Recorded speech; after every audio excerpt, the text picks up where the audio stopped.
Coucou, j'espère que vous avez passé une bonne journée. C'est l'heure de l'histoire du soir. Et ce soir, une histoire que j'adore, qui est un classique, mais je ne m'en lasse jamais. C'est Le Petit Soldat de Plomb, aux éditions du Carrousel, illustration de Oda Taro. C'est parti. Le Petit Soldat de Plomb. Il était une fois un petit garçon qui avait beaucoup de jouets. Il les rangeait ensemble dans le salon des jouets. Et la nuit, ils parlaient entre eux, même s'ils ne pouvaient pas bouger. C'est ainsi qu'entre un petit soldat de plomb et une ballerine, elle aussi en métal, naquit une grande amitié. Le petit soldat avait perdu une jambe au cours d'une bataille, mais cela n'empêcha pas leur amitié de se transformer en amour au fil des jours. Regardez comme ils sont beaux. Ce sont les jouets qui, la nuit, parlent entre eux. Et la ballerine est tombée amoureuse, en fait, du petit soldat de plomb, même s'il a perdu une jambe pendant cette bataille. Jusqu'au jour où tous deux furent séparés. Le petit garçon prit le petit soldat de plomb et le posa sur le rebord de la fenêtre. « Reste là à monter la garde afin qu'aucun ennemi n'entre. Même si tu n'as qu'une jambe, tu peux être en vedette. » Puis, il disposa les autres petits soldats de plomb sur la table et commença à jouer. Regardez, vous voyez, il a posé le petit soldat sur le rebord de la fenêtre. Un gros nuage couvrit le soleil et un courant d'air froid entra par la fenêtre. Le petit garçon courut la fermer sans se souvenir du petit soldat qui tomba dans le vide. Regardez, il s'en souvenait plus, il a fait tomber son petit soldat. Il tomba la tête la première, si bien que la baïonnette de son fusil s'enfonça dans la terre. Il commençait à pleuvoir, et deux enfants qui passaient le virent. « Bon, dommage qu'il n'ait qu'une jambe, sinon je l'aurais bien emmené à la maison, dit l'un. » Et l'autre le ramassa et le glissa dans sa poche. « Oh, prenons-le quand même, il pourra toujours nous servir. » Regardez, vous voyez, il a la baïonnette plantée dans le sol, et les deux enfants qui arrivent, le premier qui n'en veut pas, et le deuxième qui va quand même le garder pour lui. Il continuait de pleuvoir à verse. C'était une véritable inondation, et les rues se transformèrent rapidement en de véritables torrents. Les deux enfants virent soudain une grosse barque en papier qui glissait sur l'eau. « Tiens, eh bien mettons le petit soldat dedans, comme ça il deviendra un marin, » dit celui qui l'avait ramassé. C'est ainsi que le petit soldat de plomb devint navigateur. Regardez, vous voyez ?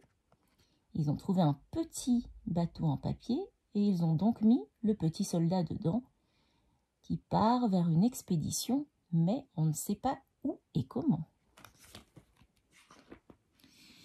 Les tourbillons de la pluie incessante entraînèrent la petite barque dans les égouts. Et dans le canal souterrain, le niveau de l'eau boueuse montait et les rats d'égout en grinçant des dents virent passer l'insolite matelot sur sa barque en papier. Mais il en fallait bien plus pour effrayer le petit soldat qui avait couru des dangers bien plus grands au cours de ses batailles. Regardez, il passe, puis les rats, ils le menacent, mais lui, il s'en fiche, parce que il est indifférent, il en a vu d'autres. L'eau des égouts se déversait dans un fleuve. La petite barque, devenue complètement molle à cause de l'eau, arriva au milieu des hautes vagues. Le petit soldat comprit que sa fin était proche, car l'eau s'infiltrait maintenant à travers le papier trempé. Regardez, elles sont de plus en plus hautes, les vagues.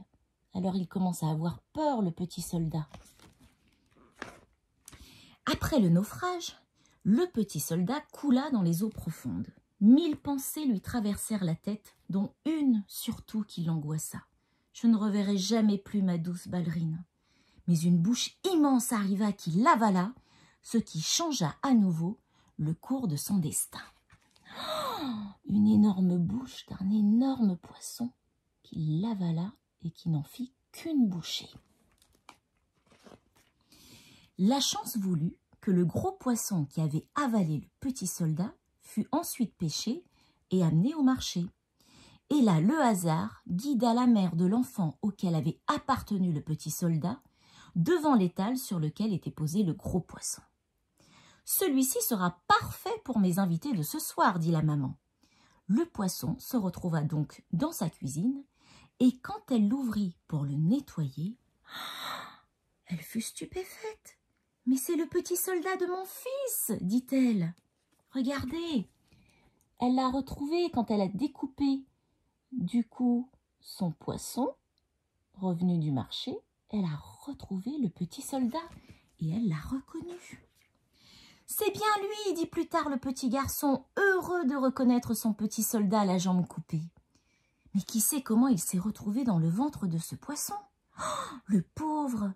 Qui sait ce qu'il a dû subir depuis qu'il est tombé de la fenêtre? Et il le déposa sur le manteau de la cheminée, là où il avait installé depuis longtemps la ballerine. Regardez, il a retrouvé sa belle ballerine. Il est tout content et elle aussi. Un destin miraculeux avait de nouveau réuni les deux amoureux.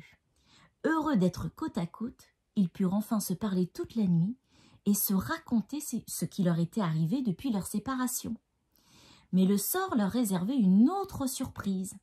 Un coup de vent violent souleva le rideau de la fenêtre et fit tomber la ballerine dans le feu qui flambait dans la cheminée.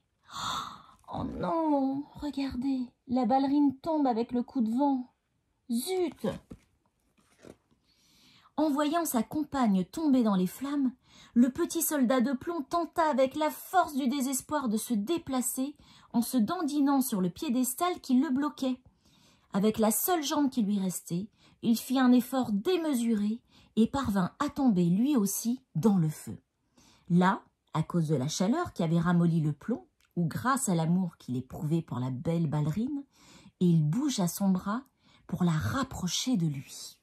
Regardez, il en a fait des efforts pour la retrouver et hop, avec son bras, il a réussi à l'attraper et à l'extraire des flammes. Et plus tard, le feu s'éteignit et le lendemain matin, le petit garçon découvrit avec surprise les deux amoureux que le feu avait fondus ensemble, posés sur la même base. Et maintenant, ils sont réunis à tout jamais. C'est ça l'amour. Bonne nuit les chéris, à demain.